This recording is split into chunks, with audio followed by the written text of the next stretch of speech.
جناب امتیاز الدین معتمد اقبال اکیڈمی، محترمہ پروفیسر فاطمہ پروین صاحبہ، بزرگوں اور دوستوں، خواتین و حضرات، کہ اس تاریخی اور پیار و محبت کے شہر میں حیدرآباد فرخندہ بنیاد میں سالار جنگ میوزیم کے میر تراب علی بھون آڈیٹوریم میں آپ تمام اصحاب کا تہہ دل سے خیر مقدم کرتا ہوں۔ آج ہم سب یہاں جیسے ناظم یار جنگ، دبیر الدولہ نواب مرزا خان داغ دہلوی کو ہم نے ایک عرصے سے بھلا دیا ہے۔ حضرت داغ کی ولادت 1831 میں ہوئی اور 15 فروری 1905 میں حیدرآباد میں انتقال ہوا۔ درگاہ یوسفین میں ان کی آرام گاہ ہے۔ 19ویں صدی کے اواخر میں مرزا داغ کے مراسلتی شاگرد تمام ہندوستان میں پھیلے ہوئے تھے۔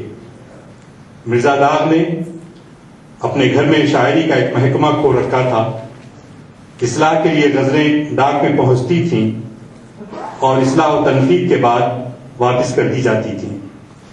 اقبال نے بھی اپنے طالب علمی کے زمانے میں داغ کی شاگردی اختیار کی۔ داغ نے ان کی چند غزلوں کی اصلاح کے بعد لکھ بھیجا کہ اب تمہارے کلام کو اصلاح کی ضرورت نہیں ہے۔ گو داغ کی شاعری کا موضوع مختلف تھا، لیکن اردو زبان میں ان سے بہتر استاد ملک میں کوئی اور نہ تھا۔ فراق داغ کا یہ دعویٰ مسلم تھا کہ اردو ہے جس کا نام ہم ہی جانتے ہیں داغ، ہندوستان میں دھوم ہماری زبان کی ہے۔ داغ کی وفات پر ان کے سینکڑوں شاگردوں نے مرثیے لکھے، لیکن اقبال نے جو مرثیہ لکھا وہ داغ کی کمالات کی صحیح تصویر ہے۔ اس سے اندازہ ہوتا ہے کہ اقبال داغ کی شاعری سے کس قدر متاثر تھے۔ اقبال عشق مزاجی کے شاعر نہ تھے، لیکن مشق سخن کے طور پر کچھ غزلیں اقبال نے کہیں جنہیں بعد میں انہوں نے خود حرف غلط کی طرح مٹا دیا۔ پہلے ہی مشاعرے میں اقبال نے جو غزل پڑھی اس کا مقطع یہ تھا: اقبال لکھنؤ سے نہ دلی سے ہے غرض، ہم تو اسیر ہیں خم زلف کمال کے۔ اس ابتدائی زمانے کی یادگار کچھ غزلیں بانگ درا میں بھی موجود ہیں۔ ان غزلوں سے معلوم ہوتا ہے کہ جا بجا داغ کی زبان کی مشق کر رہے ہیں۔ موضوع وہی ہے، داغ والے ہیں، کہیں کہیں داغ کے انداز کے شعر نکال لیتے ہیں۔ زبان ایک آدھ جگہ ٹھوکر بھی کھا جاتے ہیں۔ مثال کے طور پہ نہ آتے ہمیں اس میں تکرار کیا تھی، مگر وعدہ کرتے ہوئے آر کیا تھی۔ اہل زبان کے یہاں آر مذکر ہے، مؤنث نہیں۔ حاصل کر لیا تھا کہ داغ مرحوم اس بات پر فخر کرتے تھے کہ اقبال بھی ان لوگوں میں شامل ہے جن کے کلام کی انہوں نے اصلاح کی۔ شیخ عبدالقادر مدیر مقصد نے خود داغ دہلوی سے شخصی طور پر یہ سنا تھا، ان تاثرات کی تصدیق کی ہے، اور اقبال کے اشعار داغ سے ان کی عقیدت کے ترجمان ہیں۔ آج لیکن ہم نوا سارا چمن ماتم میں ہے، شمع روشن بجھ گئی بزم سخن ماتم میں ہے۔ بلبلے دلی نے باندھا اس چمن میں آشیاں، ہم نوا ہیں سب انادل باغ ہستی کے جہاں۔ چل بسا داغ آہ میت اس کی زیب دوش ہے، میت اس کی زیب دوش ہے، آخری شاعر جہاں آباد کا خاموش ہے۔ اشک دانے زمین شیر میں بوتا ہوں میں، تو بھی رو اے خاک دلی، داغ کو روتا ہوں میں۔ اے جہاں آباد اے سرمائے بزم سخن، ہو گیا پھر آج پامال خزاں تیرا چمن۔ تھی نہ شاید کشش ایسے وطن کی، تھی نہ شاید کشش ایسی وطن کی خاک میں، وہ مہ کامل ہوا پنہا دکن کی خاک میں۔ خواتین و حضرات، اس کے چند اشعار 5 اور نظم ویسے طویل ہے۔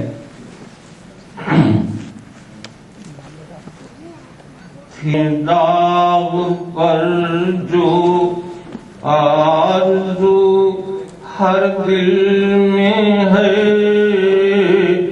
تھی زبان داغ پر جو آرزو ہر دل میں ہے، لیلی مان پردہ یا محمل میں ہے لیلی مانا وہاں، بے پردہ یا محمل میں ہے اس چمن میں ہوں گے پیدا بلبل شیراز بھی، اس چمن میں ہوں گے پیدا بلبل شیراز بھی، سینکڑوں ساحر بھی ہوں گے صاحب اعجاز بھی،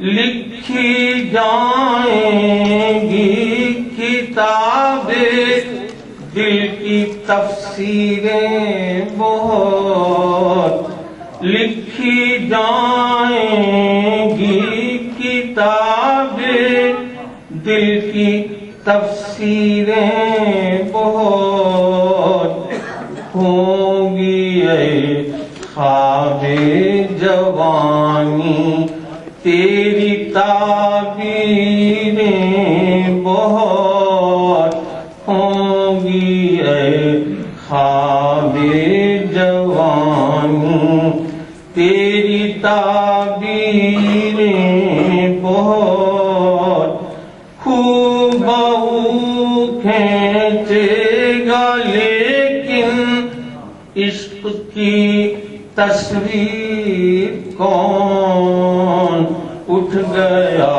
ناوک فگن مارے گا دل پر تیر کون، اٹھ گیا ناوک فگن مارے گا دل پر تیر کون، تھی نہ شاید کچھ کشش ایسی وطن کی خاک میں، وہ مہے کامل ہوا پنہا دکن کی خاک میں، وہ مہے کامل ہوا پنہا دکن کی خاک میں، ایک ہی قانون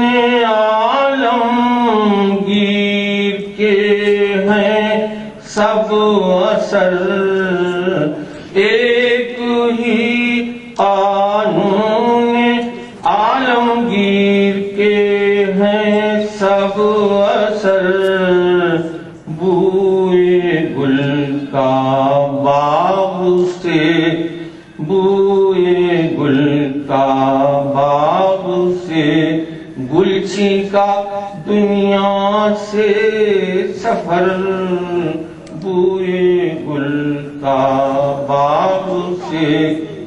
اب ایک مختصر آباد کی سرزمین کو یہ اعزاز حاصل ہے کہ شاہان آصفیہ کی علم دوستی اور قدردانی کی وجہ سے ارباب علم و ہنر ملک کے دور دراز علاقوں سے ہے، مثال خوبصورت زبان، شوخی اور منفرد طرز ادا کی وجہ سے آج سے 100-125 سال پہلے جس قدر مقبول اور محترم تھے آج بھی ہیں۔ داغ کی شاعری انسان کے جذبات کی ترجمانی ہے کہ استاد کو بھی کوچہ عشق میں مات کھانی پڑی۔ داغ نہ کبھی ناصح مشفق بنتے ہیں اور نہ کبھی پادشاہی کا دعویٰ ہے تو ایک نیا لطف دیتا، کہیے کہیے کہیے مجھے برا کہیے، یہاں جو کہیے کی تکرار آئی ہے اس سے شعر میں عجیب حسن پیدا ہوا ہے۔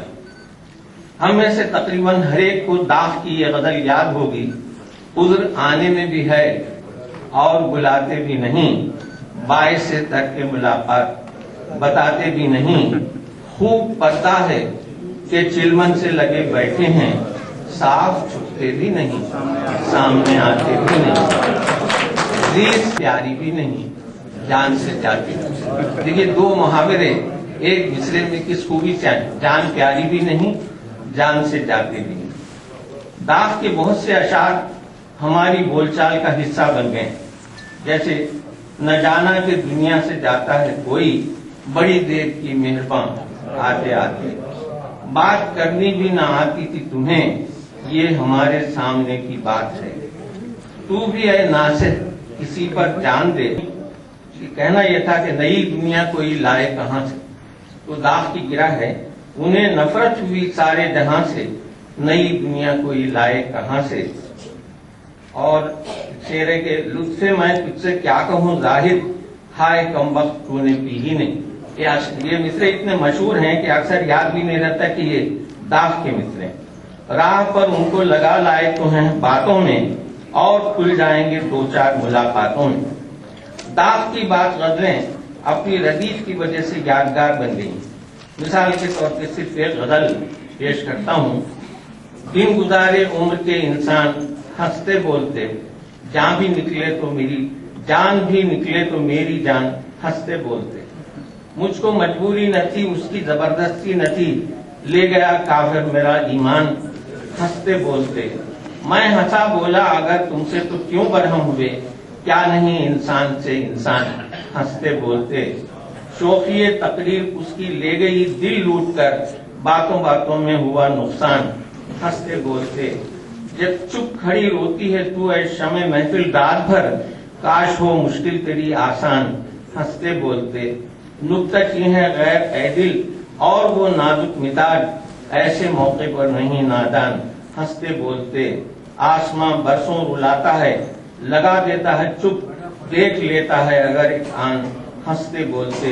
انقلاب دہر سے باقی نہیں ایسا مقام، چار مل کر جس جگہ انسان ہنستے بولتے۔ غیر کا مذکور خلوت میں یکائک آ گیا، ناگہاں آفت میں آئی جان ہنستے بولتے۔ بعض اشعار میں ایک عجیب طرح کا مزہ اشعار میں ملتا ہے، جیسے گرو و سلوک کرنا انسان کر کے بھولے، احسان کا مزہ ہے احسان کر کے بھولے۔ وعدہ کیا پھر اس پر تم نے قسم بھی کھائی، کیا بھول ہے کہ ایسا پیمان کر کے بھولے۔ داغ کے کلام میں مذہب کا رنگ بھی موجود ہے۔ ان کی ایک ہم میں سے ہر ایک کو یاد ہوگی، سبق ایسا پڑھا دیا تو نے، دل سے سب کچھ بھلا دیا تو نے، لاکھ دینے کا ایک دینا ہے، دل بے مدعا دیا تو نے، بے طلب جو ملا مجھ کو، بے غرض جو دیا تو نے، داغ کو کون دینے والا تھا، جو دیا اے خدا دیا تو نے۔ اور نعت کا رنگ دیکھیے، اللہ شوق دے مجھے نعت شریف کا، شہرا و خوب میرے کلام لطیف کا، اللہ نے اس کے علم لدنی کا معجزہ، امی سبق پڑھائے کتاب شریف کا۔ میں کلمہ کو ہوں خاص خدا و رسول کا، آتا ہے بام عرش سے مشرا قبول کا۔ دونوں جہاں میں بوئے محمد ہے عطر بیز، کونین میں ہے رنگ فقط ایک پھول کا۔ یہ داغ ہے صحابہ اعظام کا مطیع، یہ داغ جانثار ہے آل رسول کا۔ داغ کے مزاج میں شوخی بھی بہت تھی۔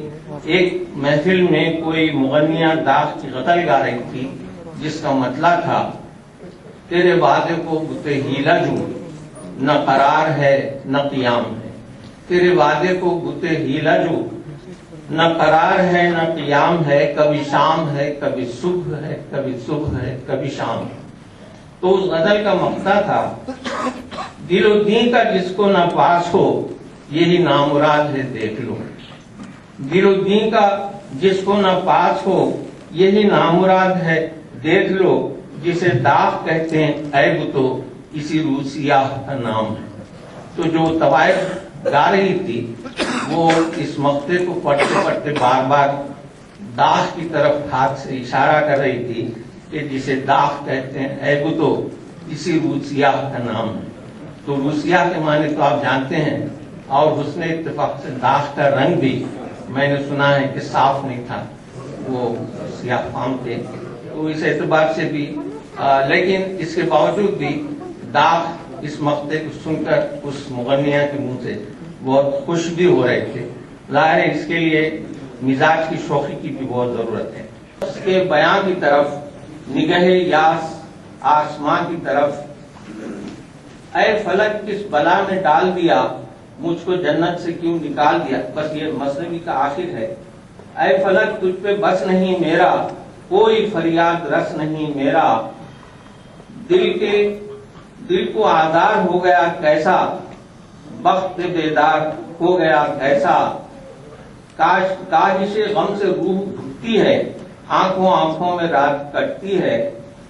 دل میں ہر وقت یاس رہتی ہے، کیا طبیعت اداس رہتی ہے. ہم جیئیں گے یہ آس ہے کس کو، ہجر میں دھوپ پیاس ہے کس کو.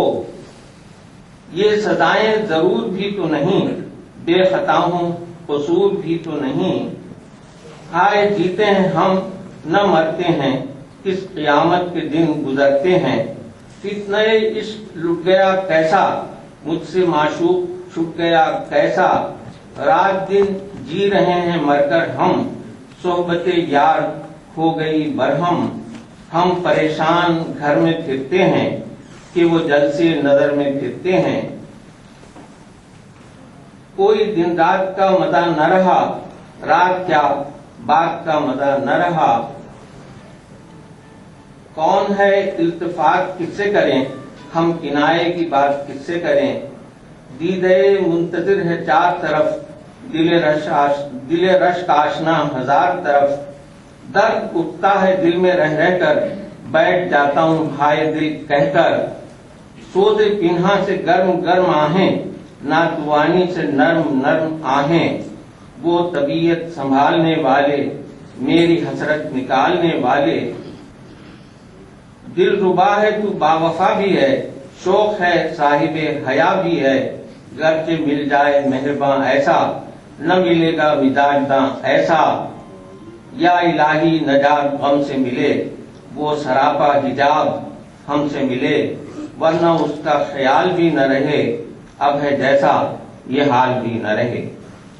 دلی کی تباہی کا ہر ایک کو رنج ہوا تھا. حیدرآبادی تہذیب کی نمائندگی کرتے ہوئے اپنے اسلاف کے کارناموں کو آگے بڑھا رہے ہیں. ناظم اجلاس غیور صاحب، خواتین و حضرات، السلام علیکم. آپ ابھی امتیاز الدین صاحب سے نواب مرزا داغ کی شاعری کے بارے میں سماعت فرما رہے تھے. آئیے اب اسی شاعر کی زندگی کے بارے میں دیکھیں کہ بھئی داغ کیسے بنا. اردو زبان و ادب سے واقفیت رکھنے والا ہر شخص جانتا ہے کہ اردو ادب اور اردو تہذیب تین ایسے دبستانوں سے جڑی ہوئی ہے جس کے مطالعے کے بغیر اردو ادب کا کوئی خاکہ ہمارے سامنے نہیں آتا. حیدرآباد کی تہذیب، حیدرآباد کا ادب، جہاں سے اردو زبان نے اپنا آغاز کیا، اپنے سفر کو شروع کیا، یہاں سے دلی پہنچی اور دلی سے پھر لکھنؤ. یہ دل اور دلی کے بارے میں آپ نے ابھی سماعت فرمایا کہ یہ ہندوستان کا دل ہے، اور یہ بھی سنا کہ یہ لوٹا بھی گیا بسایا بھی گیا. اسی دلی کے ایک کونچے سے داغ نکلے اور تینوں دبستانوں کو اپنے میں سمو کر اپنے نشانات چھوڑتے ہوئے چلے گئے. 1830 عیسوی میں دلی کے چاندنی چوک میں جس گلی میں داغ پیدا ہوئے تھے، وہ گلی آج بھی انہی کے نام کے ساتھ، کوچے استاد داغ کے ساتھ، ان کی یاد کو تازہ رکھے ہوئے ہے. اور وہاں سے یہ جو سفر حیات شروع ہوا تھا، اس کے رونق اور اس کا اظہار دیکھنا ہے تو آپ یہ دیکھیے کہ شمس الدین احمد خان کے گھر میں پیدا ہونے والا ابراہیم نواب مرزا خان داغ بن کر، داغ تو بھی بنے لیکن نواب مرزا خان بن کر ابھی اپنے بچپن میں ہی ہیں، ابھی حصول علم نہیں ہوا ہے. لیکن خالق کائنات کو جو منظور رہتا ہے اس کے لیے وہ اسباب بناتا چلا جاتا ہے. شمس الدین احمد خان کا مقدمہ میں ہار جانا اور پھانسی پر چڑھ جانا، اس زمانے میں دلی کے جو ریزیڈنٹ تھے وہ فریزر صاحب کے قتل کے الزام میں شمس الدین احمد خان کو پھانسی کی سزا سنائی گئی تھی. یہ واقعہ اپنے آپ میں تفصیل طلب ہے، لیکن ایک چیز یہ ہے کہ اس واقعے نے نواب مرزا کو شمس الدین خان کے مکان سے قلعہ معلیٰ تک پہنچنے کا راستہ فراہم کیا۔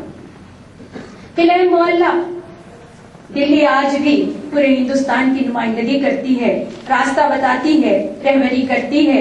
اس وقت بھی دلی میں بہت کچھ نہ ہونے کے باوجود قلعہ معلیٰ میں تہذیب تھی، زبان تھی، تہذیب تھی، اور یہ تربیت کی ایک ایسی درسگاہ تھی جہاں اسباق سے سیکھنے کی ضرورت نہیں تھی، لمحات بھی سکھاتے تھے کہ کس وقت کیا کرنا ہے۔ وزیر بیگم یا چھوٹی بیگم جو داغ کی والدہ تھی، وہ کشمیر کے ایک سادہ کار محمد یوسف کی بیٹی تھی۔ یہ شمس الدین احمد خان کے بعد تدبیر اور تقدیر کے سہارے قلعہ معلیٰ میں ولی عہد مرزا فخرو کی بیوی بن کر داخل ہوئی تھی، اور 13-14 برس کی عمر کے داغ کی تربیت کا انتظام مرزا فخرو نے بڑی خوشی سے خود سنبھال لیا تھا، اور ان کو تعلیم دینے کے لیے اس وقت کے بہترین اساتذہ کو انہوں نے مہیا کیا۔ اور یہ بھی ہے کہ درسی کتابوں کے علاوہ شہزادوں کو جس طرح کی تعلیم دی جاتی ہے، وہ تعلیم مرزا فخرو نے اپنے اس لڑکے مرزا داغ کو دلوائی۔ داغ خود کہتے ہیں کہ تیر اندازی اور دوسری چیزیں مرزا فخرو نے خود سکھائی۔ ان کی کچھ غزلوں پر مرزا فخرو نے اصلاح بھی دی۔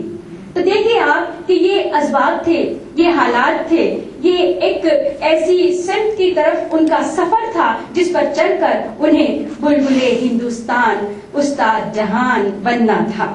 اگر یہ نہ ہوتا تو شاید ان کی شخصیت میں کوئی تھوڑی سی کمی باقی رہ جاتی۔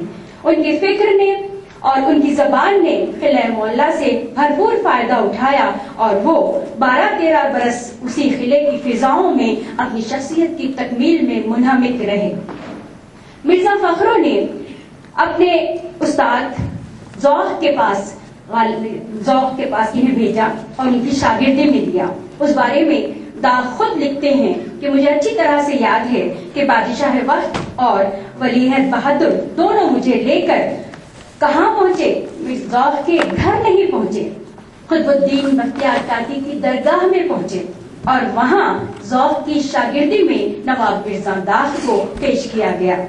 دیکھیے آپ کہ کس طرح سے ابھی آپ نے سنا کہ اتنی شوخی کے باوجود، اتنی شرارت کے باوجود، اتنی دلچسپی کے باوجود وہاں پر ہم ہے، نعت ہے، صوفیانہ کلام ہے، سب کچھ ہے۔ تو دیکھیے کہ کس طریقے سے شخصیت کی تعمیر میں حالات، واقعات اپنا اپنا کردار ادا کرتے چلے جاتے ہیں کہ ذوق کے پاس یہ جب پہنچے ہیں تو قطب الدین بختیار کاکی کے توسط ان کی درگاہ میں، ان کے سائے میں، ان کے دربار میں پہنچے ہیں۔ وہاں سے یہ کچھ اشرفیاں اور دشالہ وغیرہ نظر کیا گیا، اور انہوں نے فوراً ان کی غزل پر اصلاح دی۔ اس کے بعد سے یہ سلسلہ بن گیا کہ روز سے پہر کے بعد نواب مرزا ان کے پاس جاتے اور اپنا کلام دکھاتے۔ اس زمانے میں ذوق اور غالب دونوں ہم عصر تھے، دونوں میں چشمت بھی تھی۔ آپ دیکھیے کہ مرزا خان یہ نہیں سوچتے ہیں کہ انہیں صرف ذوق ہی سے سیکھنا ہے، کیونکہ ان کو ان کا شاگرد بنایا گیا ہے۔ داغ لکھتے ہیں کہ میں ہر دوسرے تیسرے غالب کے پاس جاتا تھا، ان کی زمینوں میں ان کے اشعار کو سامنے رکھ کر اپنی شاعری پیش کرتا تھا۔ غالب سنتے تھے، اس کی داد دیتے تھے اور کہتے تھے کہ بھئی کیا صاحبزادے، تم تو بہت آگے جاؤ گے، بڑی ترقی کرو گے۔ تو ہم آج یہ سوچتے ہیں کہ ہمیں مختلف کیمپوں میں بڑھ جانا چاہیے، لیکن دیکھیے 150 برس پہلے کے حالات میں ان کی چشم بینا ایسی تھی کہ انہیں یہ تھا کہ جہاں سے جو ملے لے لینا چاہیے، کہاں سے کیا مل رہا ہے، کہاں سے زبان مل رہی ہے، کہاں سے بیان مل رہا ہے، کہاں سے خیال مل رہا ہے، کہاں سے اظہار مل رہا ہے، جہاں سے جو مل رہا ہے ہمیں لے لینا ہے۔ ہمیں یہ نہیں سوچنا ہے کہ بادشاہ وقت کے استاد ذوق ہیں اور غالب تو اس وقت اس مقام پر فائز نہیں ہے۔ آگے آتی تھی حال دل پہ ہنسی، اب کسی بات پر نہیں آتی۔ اسی غزل کے اس پر غالب نے یہ کہا تو مرزا داغ نے کہا، دلبروں کو طبیعت آتی ہے، اس طرح اس قدر نہیں آتی، دل کے لینے کی گھاٹ ہے کچھ اور، یہ تجھے مفت بر نہیں آتی۔ انہی دو اشعار کو سننے کے بعد غالب نے کہا خدا نظر بس سے بچائے صاحبزادے تم نے کمال کر دیا. دنیا کے ہم اے داغ گھر بیٹھے اڑاتے ہیں مزے دنیا کے ہم اے داغ گھر بیٹھے دکن میں اب تو افضل گنج اپنی عیش منزل ہے. یا پھر کہتے ہیں ہے لاکھ لاکھ شکر کے اے داغ آرام سے گزرتی ہے شاہ دکن کے پاس کہ میری قدر مثل شاہ دکن کسی نواب نے نہ راجا نے. نواب آصف سادس نے انہیں اپنے ہر سفر میں ہمیشہ ساتھ رکھا. کلکتہ گئے تو ساتھ لے کر گئے, دلی گئے تو ساتھ لے کر گئے, حیدرآباد میں رہے تو انہیں گاؤں دیا, مکتا دیا, انہیں انعامات و اکرامات کے اس نے ان پر اتنا ان کو دیا کہ وہ یہ کہنے پہ مجبور ہو گئے کہ میں اپنے وطن کی صبح کو اب یاد نہیں کرتا, مجھے حیدرآباد ہی اپنے وطن سے زیادہ پیارا اور عزیز ہو گیا ہے. یہی محبت تھی, اسی مٹی سے ان کا لگاؤ تھا کہ وہ یہی کی مٹی میں ملے, ورنہ ان کو اور بھی مقام مل سکتے تھے. لیکن جس مٹی سے انہوں نے آخری وقت میں محبت کی اسی مٹی نے اپنے دامن میں انہیں جگہ دیتے ہوئے ثابت کر دیا کہ یہاں کی مٹی محبت کی, مروت کی, صلاحیت کی, علمیت کی قدر کرتی ہے, سر آنکھوں پر بھی اٹھاتی ہے. آج کی محفل اشارہ کر رہی ہے. شکریہ, بے حد شکریہ. طاقت بھی ہے. میرے گھر کی زبان اردو تھی اور اردو ہے.